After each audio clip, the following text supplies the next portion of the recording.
Magandang araw po sa inyo lahat. Ito po si Ram Habere Jr. Pag-usapan po natin yung training ng pulis. Tama po ba yung mga training natin sa pulis? Kulang po, kulang. Dapat po, ang training ng pulis sa 100%, 70% academics, 30% tactics. Pero kung ano-ano subject at tinuturo niya, kung ano-ano lang.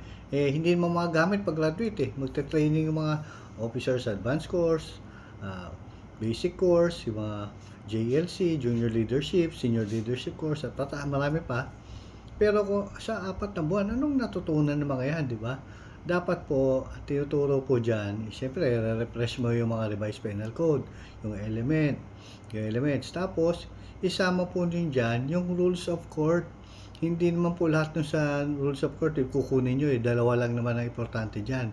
Rules on evidence and criminal procedure. Kailangan po i-alam ng tao yan para hindi sila nagkakaproblema, di ba?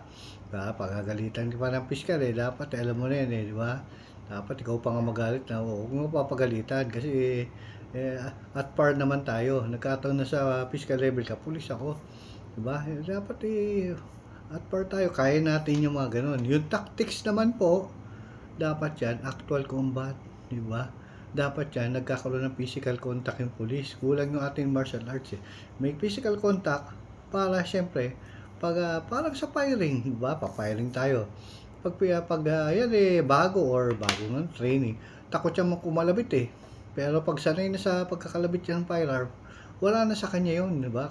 Sanay na Ganon din po sa martial arts. Hindi pa pwede na yung matutuloy yung martial arts. Ganon din. Dapat may actual combat sila. Lahat po dapat ganon.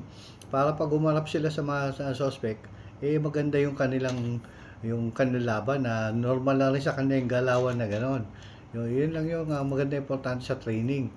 Yan magagamit kasi yun nandun na ako sa Los Angeles Natanong ko nga yung FBI Sabi nga nila, every quarter meron silang firing examination at combat. May actual pa silang meron silang martial arts na lalabanan mo yung yung instructor, parang gano'n, may physical activity na nangyayari. Pag bumabagsak ka sa gano'n, parang nababawasan yung chance mo hanggang sa tanggalin ka na. Diba? Kaya sa atin, huwag naman gano'n. Kasi meron naman tayong security of tenure. Pero, dapat palawigin natin yung mga yun na parang ang ating police ay magaling sa tactics, di ba? Hindi tayo naisahan ng mga kalaban ng mga kriminal kasi train po tayo physically and mentally.